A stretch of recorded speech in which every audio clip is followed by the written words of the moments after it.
All right. I know that you probably couldn't hear those announcements very well, so I will briefly regurgitate them for you. There was an email sent out a few weeks ago, and I know at least some of you asked me about it, about becoming a Scrum Master, which I know is probably a term that you're not super familiar with. Basically, a Scrum Master is involved more with sort of the management of programming or the workflow process of creating a very large program. So it's a lot more person-oriented. It's a lot more people-facing than a programmer might be. And you probably would be honestly writing a little bit less code than just a regular programming position would be. But if that's something that you're interested in, there is a person here tonight on staff, Ryan Neal, who I know very, very well, who is out in the main room. He can explain what a Scrum Master is probably much better than I can. And if you have questions about what it would take to move in that direction, he's the guy who knows how to get you set up, how to get all that stuff rolling. So after we break up, if you want to go talk to him about that, he'll be out in the main room. If you want to talk to him, let me know. I can point him out to you. Are you saying scrub? Scrum. Scrum. And it's got 2 M's, I believe, although I could be misremembering that. SCRUMM, I believe. So if that's something you're interested in, let me know after we get done with our section here, and I can point you in his direction. What was the other thing that she said? There was something else that I... Oh yeah, thank you. Next week, there's going to be, I think it's a group of people coming from Nestle Purina. They're going to give a little bit of a presentation. I'm not sure when. I would assume that's going to happen first, but they haven't told me, so I don't know when the presentation is going to happen. We'll find out when we get here. It'll be a surprise. But they're going to be doing a little bit of a presentation. And then there's also going to be some networking stuff going on, I believe, towards the end of class and maybe even after class. They're encouraging people to bring resumes. If you don't want to work at Nestle Purina, that's totally understandable, but there are still people who would be happy to look at your resume and give you some feedback on your resume next week. So if that's something that you're interested in, you might want to take some time over the next week to revisit your resume and start polishing it up a little bit. There will be more opportunities for that kind of stuff as well. This is just the first one that's coming down the pipeline. You'll have lots and lots of opportunities to talk to companies about that kind of stuff. And then the last announcement was that they're taking some marketing photos today, I believe, of the class. So I would imagine Sally's going to pop in here and start taking pictures. If you don't like that, you can opt out by sending Sally a message. It's sally@launchcode.org is her email address, or you can find her. Sally, last name is Stutterman on Slack, I believe. So just send her a message if you don't want to be included in photos. And I think that's it. Are there any questions about any of that stuff or the logistics before we hop into today's topic? All right, cool. So today we're taking the objects that we've been using up until this point, and we're kind of adding some additional layers onto them. The big topic that I want to talk about this week is inheritance. So let's start off just by talking about what the heck inheritance is. What do we mean when we say we're using inheritance? There's clearly an English definition for that word, but what does it mean in computer science? So for starters, how do we define that relationship? If I say 2 things are inherited or they're using inheritance, what kind of a relationship is that? Parent and child. Parent and child, I like that, right? But there's another, so let me give you a little refresher. When we're talking about objects, we talked about the variables that they contain, right? So the relationship between an object and a variable is what relationship? An object blank this variable? Has a, yeah, that's what I'm looking for. Has a, right? So a person has a name. A person has a birth date, right? We can use that has a relationship to help us describe how variables relate to objects. Well, what's that relationship between 2 things that are using inheritance? the example, what example did, I think they used user interfaces a lot in the prep work this week, which is kind of unfortunate because we're not going to be making any user interfaces today. Not anytime soon at least, but I would say a classic example of inheritance would be like a car and a vehicle. What's the relationship between a car and a vehicle? A car is a vehicle, right? But a plane also is a vehicle. A boat is a vehicle, right? So in this particular case, inheritance is an is a relationship. Did you say that again? Inheritance is an Is a relationship. If I can use is a to describe, it's a little bit different than has a, right? Has a implies that you own, you consumed that thing. Whereas is a is a little bit of a different kind of characterization. Excuse me. you were saying is of. Oh yeah, I see. So you might remember a few weeks ago we made cat objects, right? But there's lots of different kinds of cats in the world. Tiger is a cat. House cat is a cat. Lions are, I guess, would also be acceptable. So that's the kind of relationship that we're talking about. We also mentioned parent and child. So which direction is the inheritance flowing from? The parent and child kind of makes that easy to understand, right? Flows from the parent to the children. So when I say a car is a vehicle, which one is the parent and which one is the child? The vehicle is the parent. Yeah, the vehicle is the parent and the car would be the child. You might hear some other terms used to describe this relationship as well. Parent and child is very common. You'll probably hear me actually slip up and describe things in other ways. I might call the vehicle the base class and the car the derived class or the subclass. So don't be surprised if you hear those terms. Those are also very common ways to describe an inheritance relationship. What are we inheriting? What is it? I'm sorry? I heard too many things at once. Behaviors. So the methods. Anything else?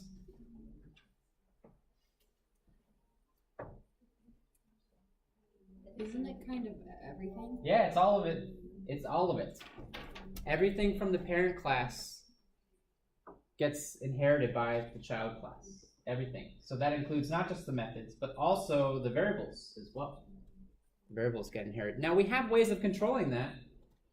How can I control whether variables or methods are accessible by child classes? The privacy. The privacy. So we've seen a couple of versions of this. We've seen the words public and private used to describe access to methods and to variables. There's a couple of other ones that we haven't seen before now that are useful, especially with inheritance. What are some of the new ones? Protected. So what does protected mean?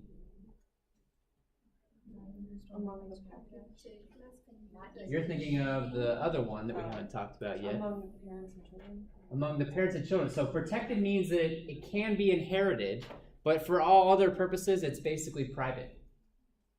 So if you think about them in the three that we have now, public, private, and protected, if you think about them in terms of how much access they are granting, public is the most access. Anything and everything can see and use this method, this variable, whatever. Protected is kind of in between. Anything that uses inheritance from this class can see this variable, but nobody else can. Nobody else can directly access it. And then private is the most restrictive. I can only see this from within this class. I can only use this method. I can only see this variable from within this class. And then there is a fourth one. I'm sorry? Default? Package private, yeah. Which is kind of an oddball. I actually don't use that one terribly much, but the name sort of explains it all. The name, so what is a package then? I know I've talked to some of you about this. It's a group of classes, or it's a folder, yeah. It's a folder or a directory.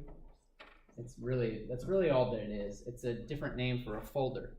So what that means is that anything else that's also in this folder can access this particular variable, this particular method. So we have lots of different ways of providing access or not providing access to the contents of our classes. And it's actually very important, I think, to always restrict access as much as you possibly can get away with. Not just for security purposes, but also just for your own sake, so that you don't inappropriately use something in your own code. All right.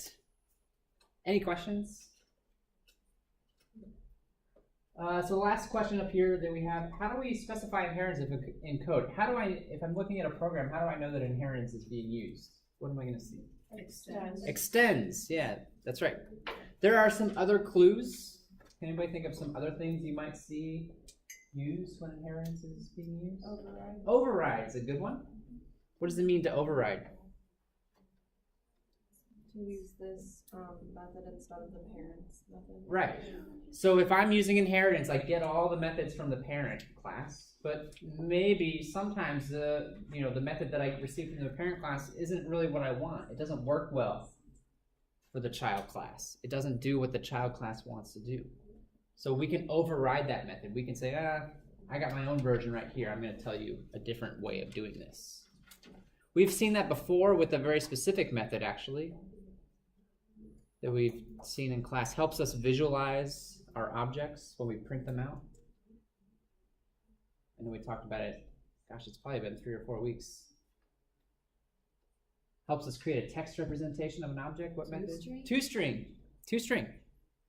Whenever we create a two-string method, we're actually overriding a two-string method. But that's kind of curious, right? Because we haven't been using inheritance at all up until now.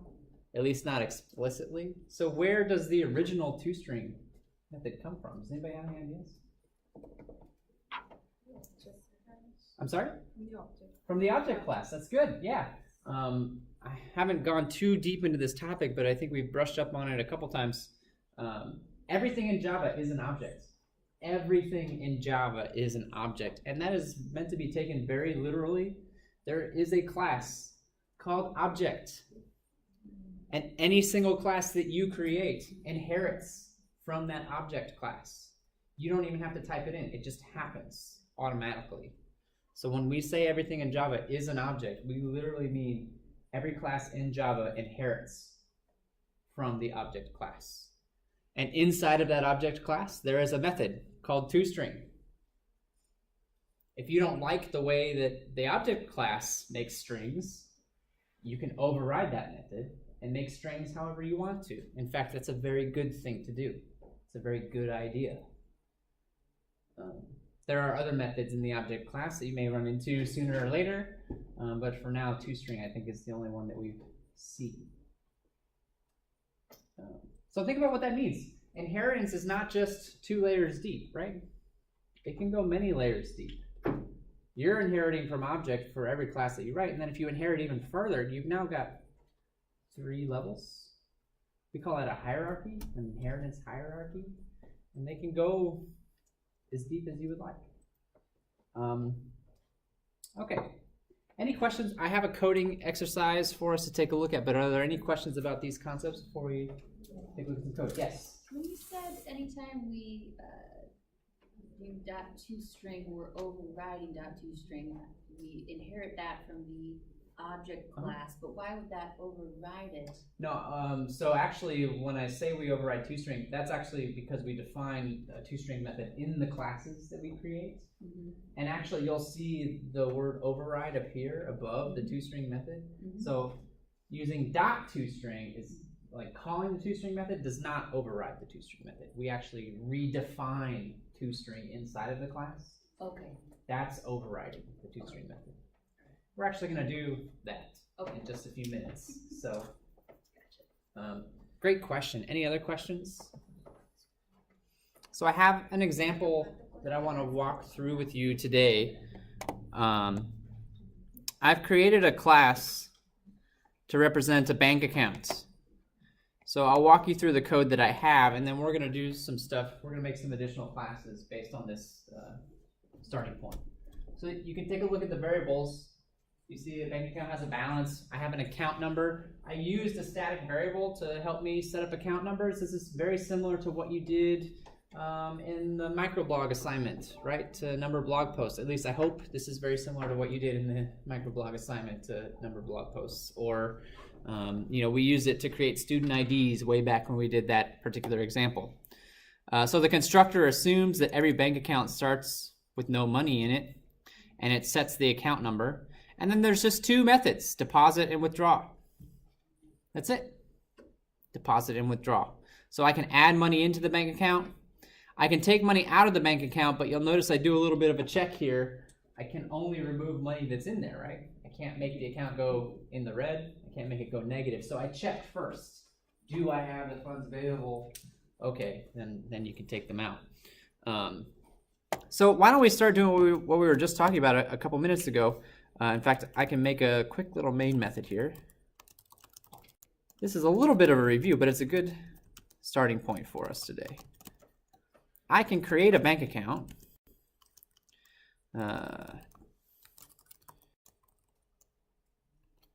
Oops, I don't know what I'm doing, sorry. Did not do that correctly. Call the constructor.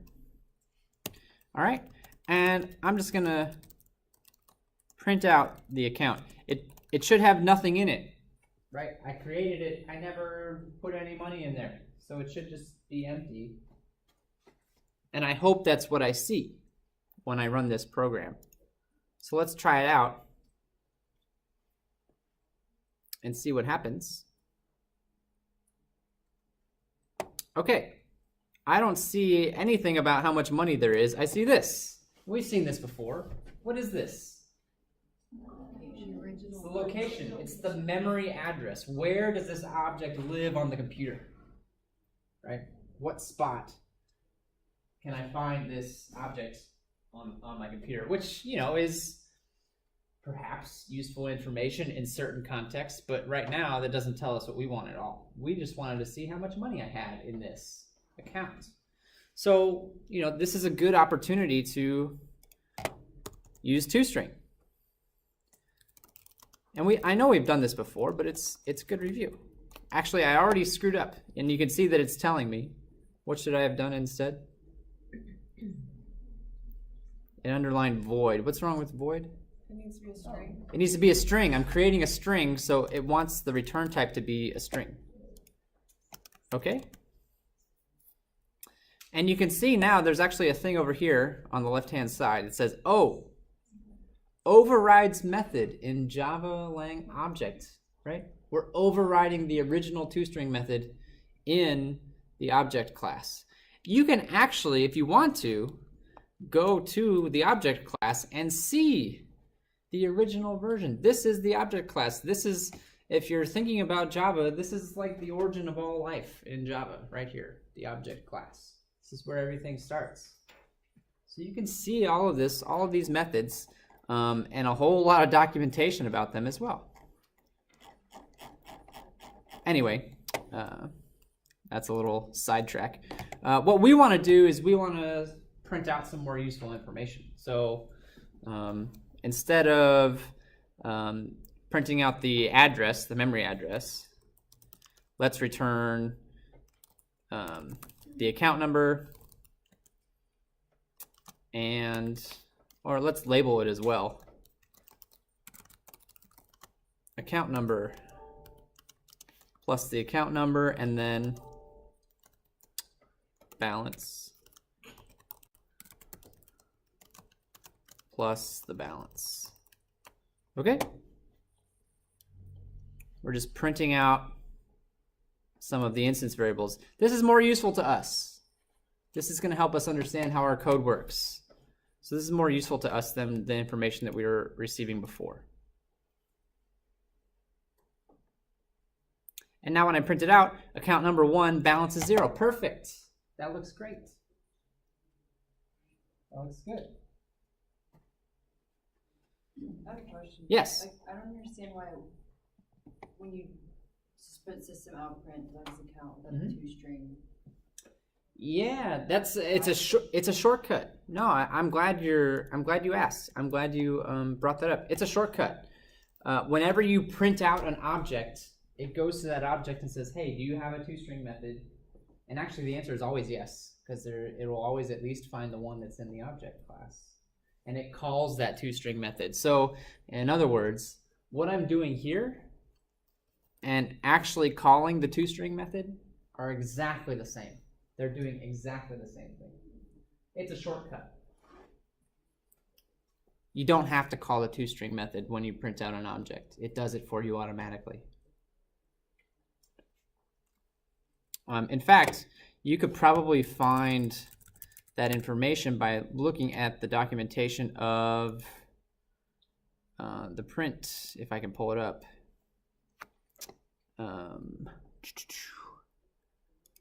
I was hoping that it would tell me there. Print line object right here. Will it give me some information about it? No? Ah, shoot. Well, I could look it up online if I wanted to.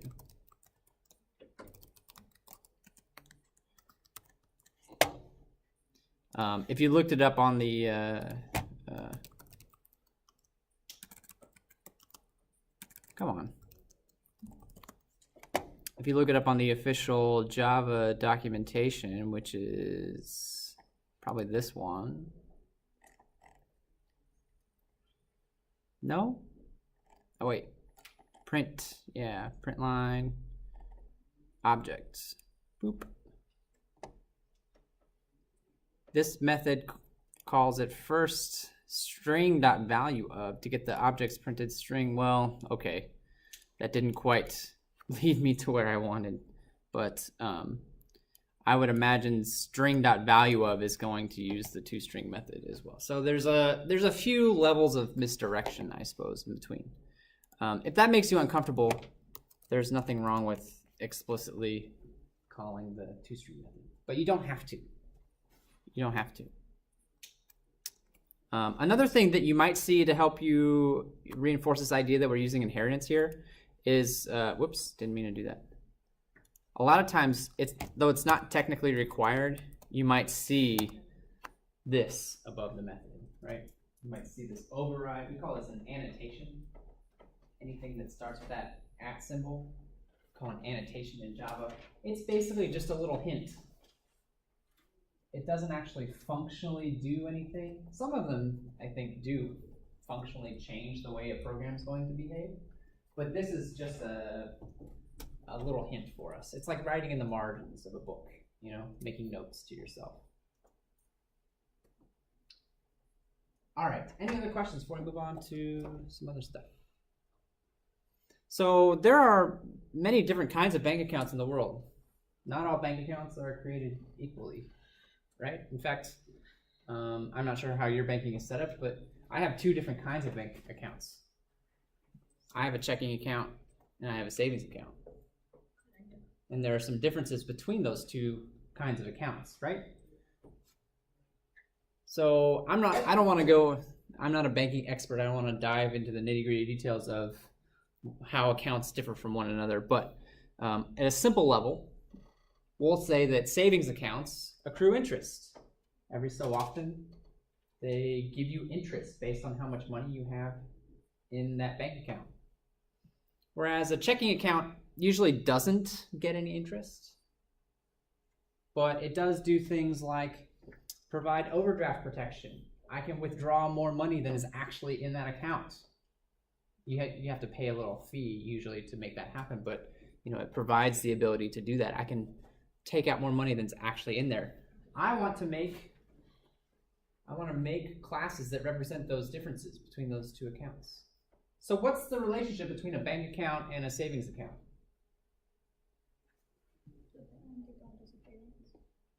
Savings account is an extension of bank. Savings account is a bank account, right? Bank account sounds very generic. It is. It's meant to be very generic. Savings account is more specific. It's a more specific version of a bank account. That's another good way of visualizing inheritance.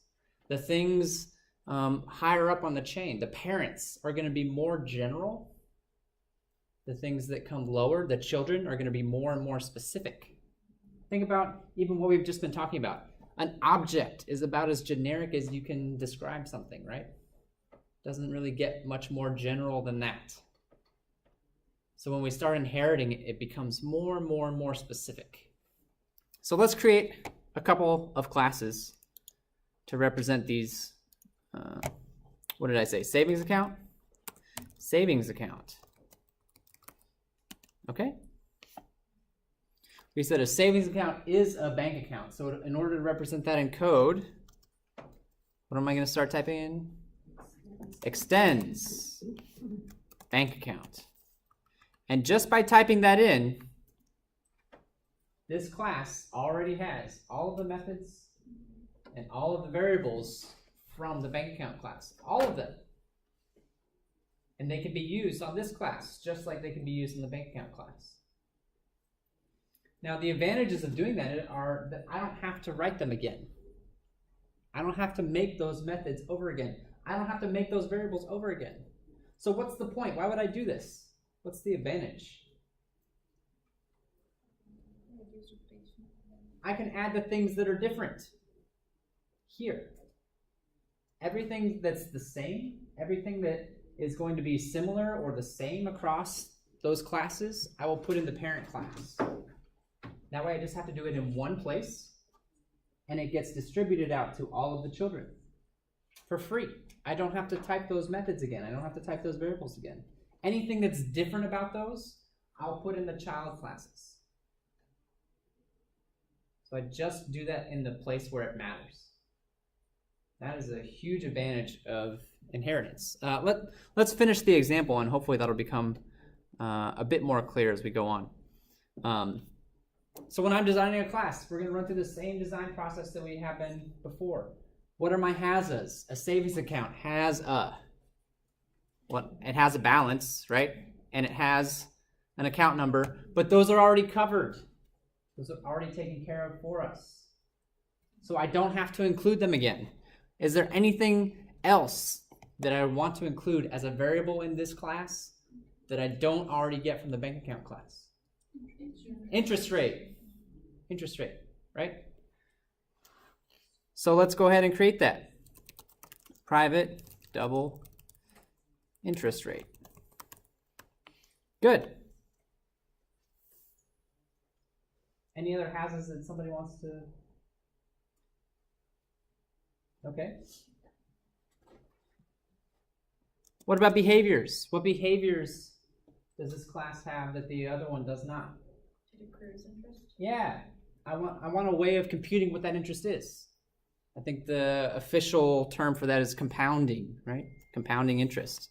So I want to create a method that compounds the interest, computes how much interest you should have, and gives it to you. So we'll go ahead and create that. Compound interest. So this is where we need a little bit of math. It's not particularly complicated though. I believe all you would do is take the balance, multiply it by the interest rate, and then add that back to the original balance. This is where things start to feel a little bit weird. We have a balance. I know you don't see it on the screen, but we have it. It's being inherited. We have a balance variable. It exists. Equals this dot balance plus this dot balance times this dot interest rate. Now I'm standing up here swearing to you up and down that we have a variable called balance, but you're looking at my screen and balance is red now. That seems like a problem. Let's see what it is that it's upset about. It says balance has private access in the bank account class. That's a problem, right? Private means I can only see this variable from within the class where it exists. So how do I fix this? Make it protected. It needs to become protected.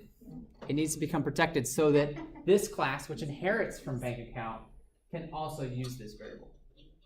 It needs to become protected. So we're going to go back here, and this is where we get to start breaking the rules a little bit. One of my rules that I'm sure you've heard me preach about is always mark your variables private. And that's still true, right? But now we're learning that, okay, there are reasons where maybe we don't want to mark them private, we want to mark them protected instead. This is perfectly okay. And that should hopefully solve our problem. All the red's gone, good. Perfect. Any other behaviors that we think we might need? What is the interest rate going to be? I mean, it could be anything, right? But how do I tell it what the interest rate is? Don't I need a way to set that variable to be equal to something? Whose job is that typically to make sure that the class or the constructor? Can I create a constructor here? I sure can. I sure can. And I think that I should. Now, there's actually already a constructor. If I don't create a constructor, what constructor is there? The default constructor exists. The bank account constructor actually, unfortunately, does not help me here because that's good for constructing bank account objects, but we're not making a bank account object. We're making a savings account object. So we need a constructor for this savings account object. So, and one of the things that I can do is pass in the interest rate. Okay?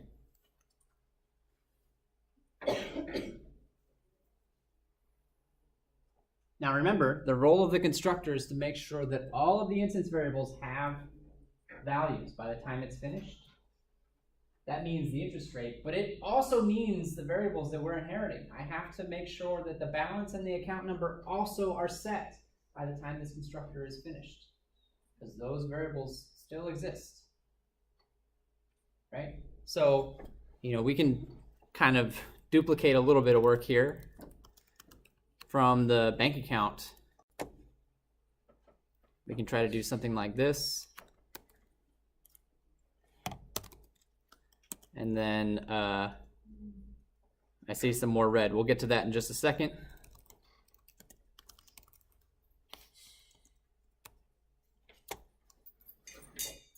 This is important though.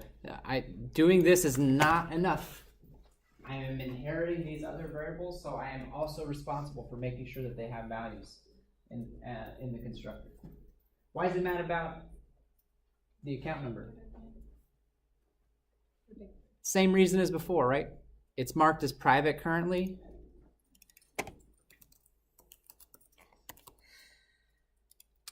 So we need to mark it as protected if we're going to use it in this class.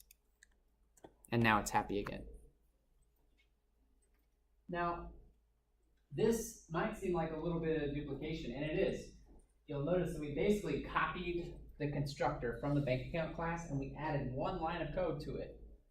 So that's a little bit annoying. That's kind of goes against what I was saying before about how inheritance makes it so we don't have to copy stuff in every single place. There's actually a better way of doing this.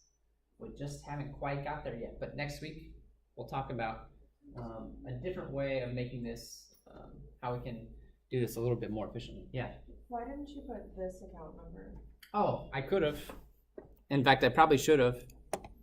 Thank you.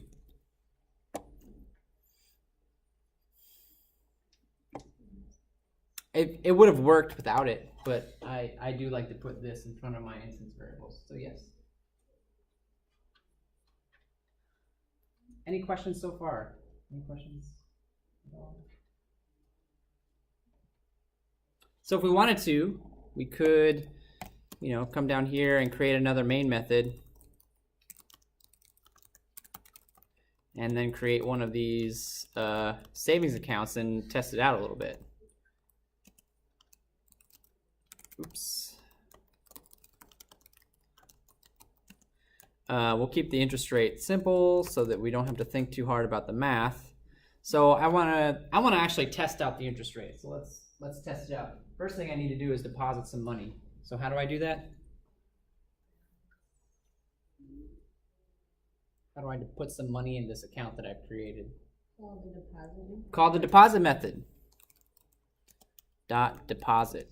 And then we'll just put in $1,000. All right, now I want to compute the interest and add that back in. So we'll call, it's this method right here, compound interest. We'll go ahead and call that.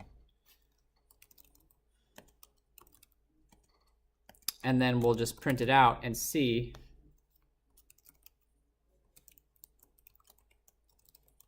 if everything worked well. I should have $1,100 by the time everything's finished. Does everybody see that? Should be $1,100. Started with 1,000, 10% interest rate, which is absolutely insane. You won't find that anywhere at any bank that I know about. But it makes the math easy.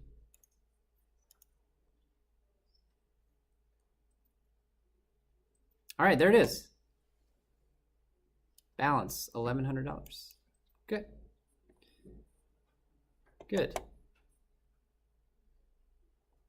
Is anybody upset by this? Why does it say account 2?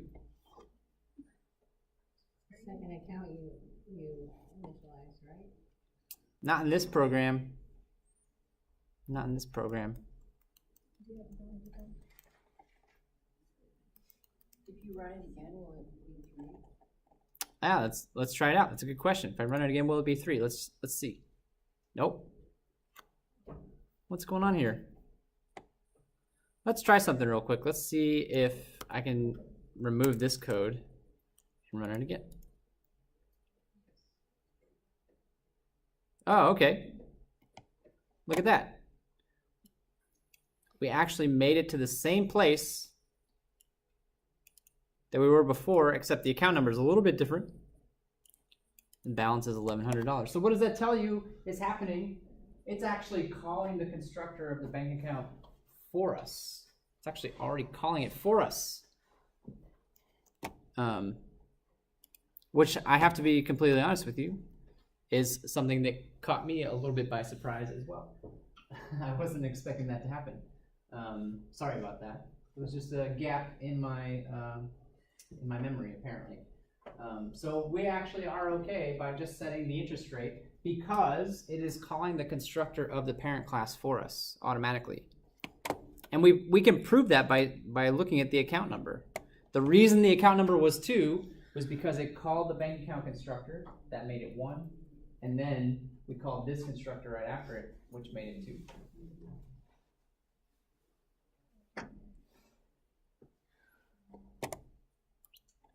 I do believe this is working the way that I intended it to, though. I want to do this again, but with the checking account. But before I do, are there any questions? Any questions?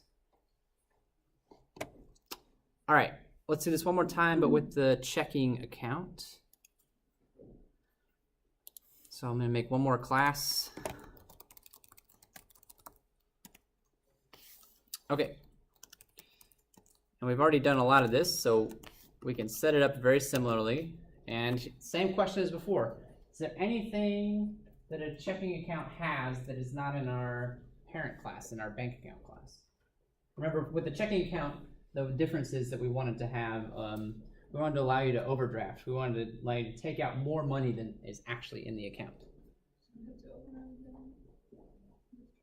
All right, so that is something that we do have to do. That's a behavior, though. So before we get to that, are there any variables that we need to think about? Overdraft penalty.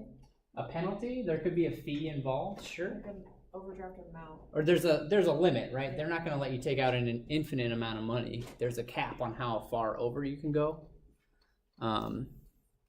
So we can say, oops, private double overdraft limit. I think including a fee is also a great idea. I'm just going to stick with this one for simplicity, though. But I think adding a fee to this list would be an excellent practice, thing to practice.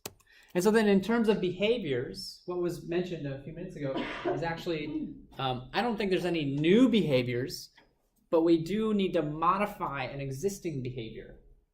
The withdrawal process is different now because I have this overdraft limit.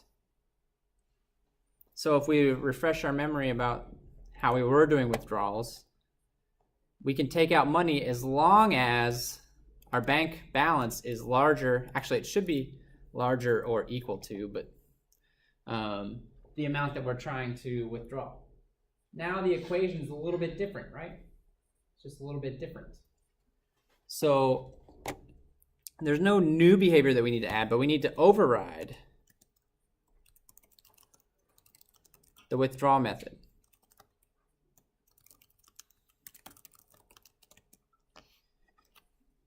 This method already existed in the class that we're inheriting from, the parent class, but we're just going to redefine the behavior. We're going to change the behavior a little bit. What needs to change specifically? It's not a very big change. What needs to change?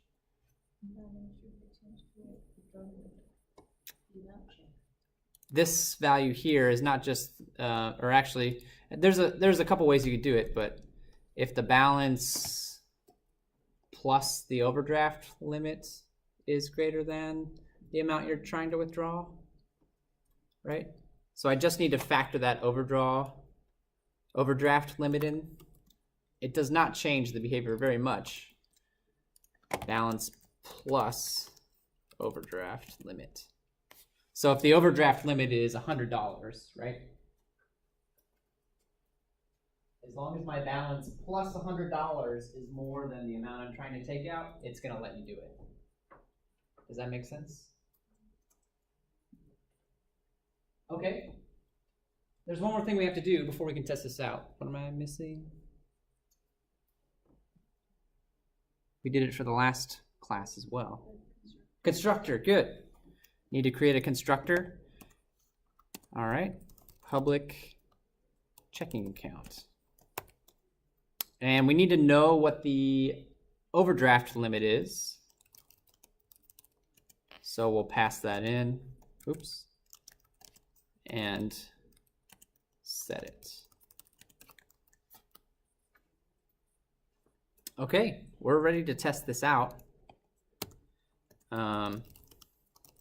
Make another main method.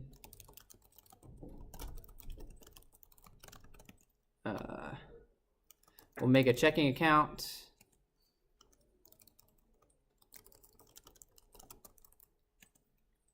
We'll put in, what, $200.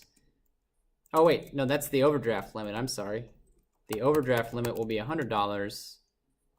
We'll deposit $250. Oh, gosh, there we go. And then we'll try to withdraw more than that. We'll try to withdraw, like $300.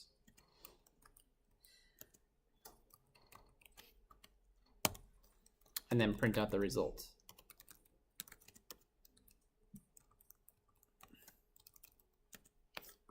Okay. Now, if everything works as we expect it to, this withdrawal should go through, and I should be left with negative $50 in the account. If I tried to withdraw $400, then it would say, you actually can't do that. That's going to go too far, and then it would just leave everything alone. It wouldn't actually process the withdrawal. So let's try it out. It should hopefully be negative $50. Negative 50, right? But if we play around with the numbers a little bit, we try to take out too much money, it should start ignoring withdrawals. Yeah, that time the withdrawal didn't go through. I'm left with the same amount of money that I started with. I tried to take out too much. Yes? For some reason, my override, it says annotations are not allowed here.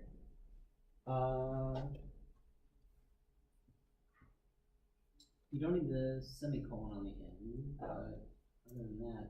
Okay. Yeah, there you go. Thank you. Yep.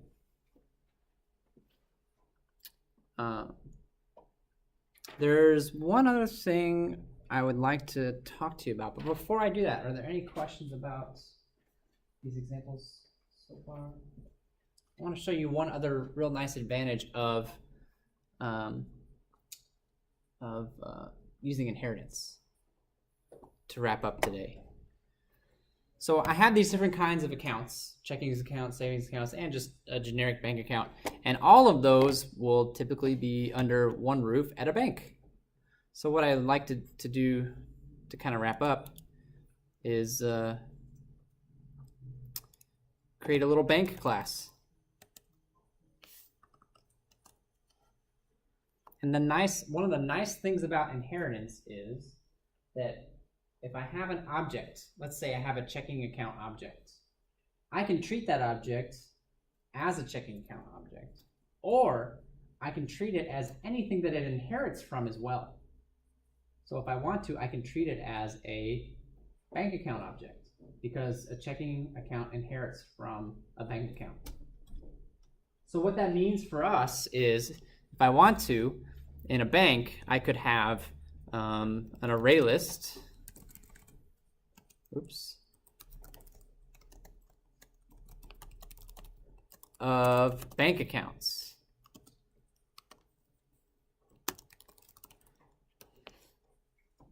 And I need to import the ArrayList class. And so when I first create a bank, I'll just keep it simple and have a new ArrayList.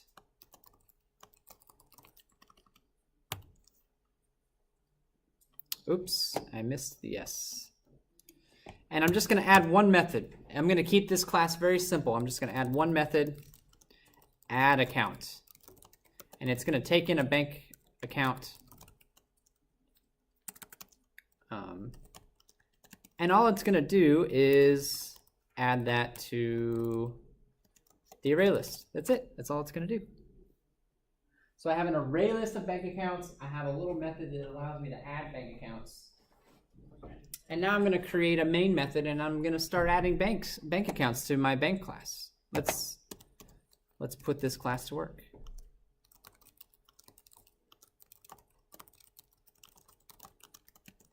Okay. First thing I need to do is to create a bank. I need to make a new instance of the bank class. I don't know. Commerce bank. And then I need to create some accounts. But remember, banks can have checking accounts, they can have savings accounts. There's actually many different other kinds of accounts that you can set up at a bank, but those are the only ones that we have available to us. So I want to create at least one of each. Checking account. Doug's checking equals new checking account with $100 overdraft. And savings account.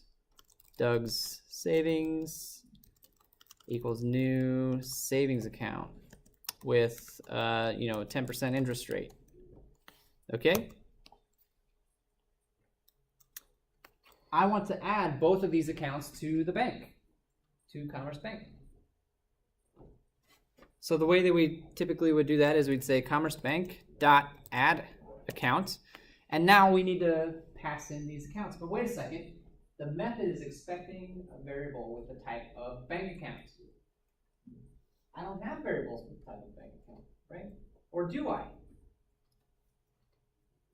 I actually do. The checking account. Checking account is a bank account. Literally, checking account is a bank account. So anywhere that I see bank account used, checking account is okay to be used as well, because a checking account is a bank account. I can use the checking account in that place. So if I want to, I can plug this checking account in here. Doug's checking. Same thing for the savings account. A savings account is a bank account. So anywhere that I see bank account being used, I can use a savings account in that spot as well. That's okay. And now notice what we have. I have an array list, right, that accepts bank accounts, but actually the array list is now going to have two different types of objects in it. That's something that we haven't been able to do before. Up until this point, all of our arrays, all of our array lists, they could only have one type. And actually, technically, they still can't. They can only have one type. But we can get around that rule by using inheritance. I now have checking accounts and savings accounts all in the same array list. They're all in the same spot. They're all in the same collection. That's a very powerful part of inheritance. We call that polymorphism. It's a fancy word for saying that one object can be treated as any type that it inherits from. Polymorphism. It's a classic interview question as well that you might expect to hear. Somebody define what polymorphism is or give you an example that uses polymorphism and ask you to talk about it. There are some drawbacks to this. When I pull an account out of this array list, can I tell if it's a checking account or a savings account? No, I can't. I can't tell. I know it's a bank account, but I don't know if it's a checking account or a savings account, or it might just actually be a bank account, right? That's an option as well. So I can't easily tell. But the good news is, let's say I call the withdrawal method on that object. It's going to look to see if there are any, it'll go and it'll figure it out. So if I call withdraw on something, it's going to look at that object and say, well, okay, you're a bank account, but are you actually a savings account? Or are you actually a checking account? And if it says, oh, you're actually a checking account, it will see the withdraw method that we overrode in the checking account class, and it will use that. It will use that version. It will not use the version that's in the bank account class. It will always try to use the most specific version that it can. So all of that work kind of works itself out, in other words. And it allows us to take a big group of diverse objects and treat them as a big group of general objects. And then have them all still perform their behaviors. I know that's maybe a complicated thing to understand right now. It'll take a few tries before it really starts to hit home, but it's a hugely, hugely powerful tool, and it will save you lots of time and lots of extra code that you have to write. Are there any questions? I feel like we've covered quite a bit of ground today.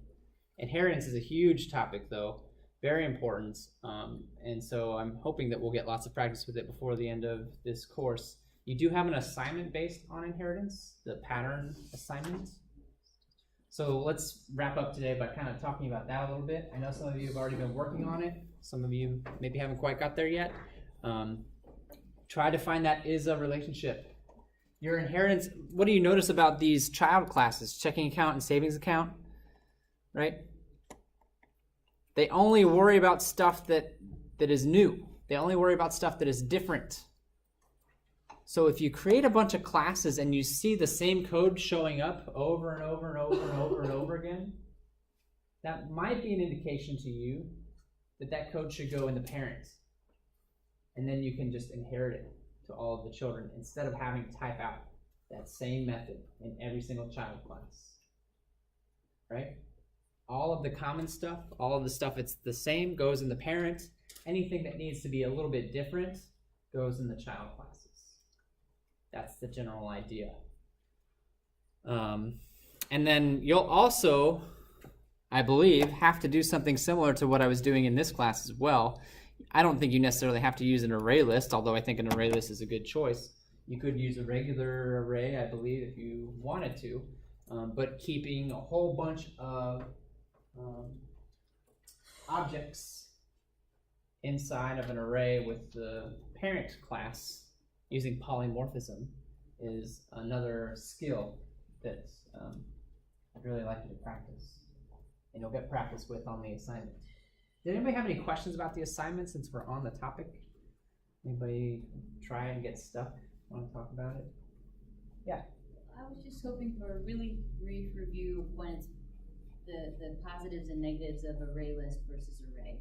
Okay. I sometimes find myself stuck in making Sure. that decision. Yeah, we can talk about that. What are the differences between an array and array list? Can somebody give me a difference? Yeah.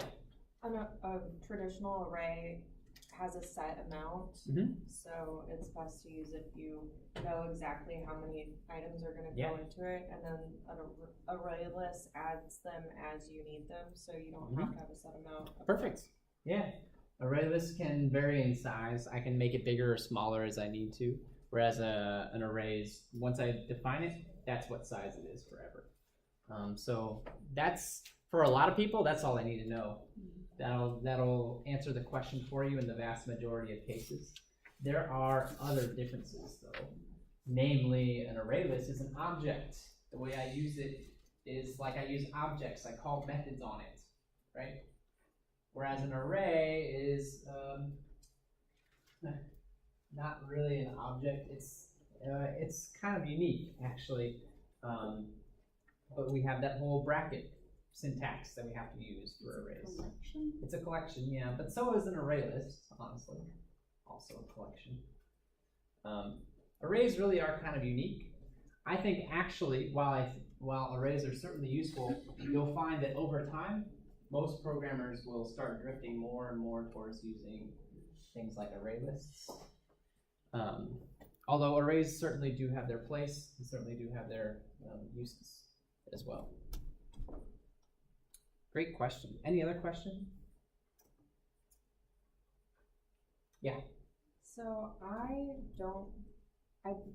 with the needle jam situation, I figured out how to like have each pattern child class have its own needle jam like extension, I guess. Okay. But I was curious how to, like, instead of in each pattern that has the potential of a needle jam, like having an if statement if the needle jam is true, then and making another loop with like a shortened amount, I wanted to do it like within the tapestry controller. So I guess that would need a variable. Yeah, like, I don't the think variable. the tapestry controller is actually the best place to put that. So it is correct to use like I haven't- the if statement in there. I haven't seen your code, but I'll come check it out after we break. But the way you're doing it, actually, the way you described it to me, actually sounds like the way that you would go about it. Okay. But I'll come visit you and take a look. Okay. Thank you. Any other questions before I get out of your way? Just as a reminder, if you are interested in that Scrum role or learning more about that Scrum role, pretty sure Ryan is still hanging out in the main room, so you can go track him down as well. Otherwise, I will shut up and get out of your way and let you work on whatever it is that you need to work on this evening.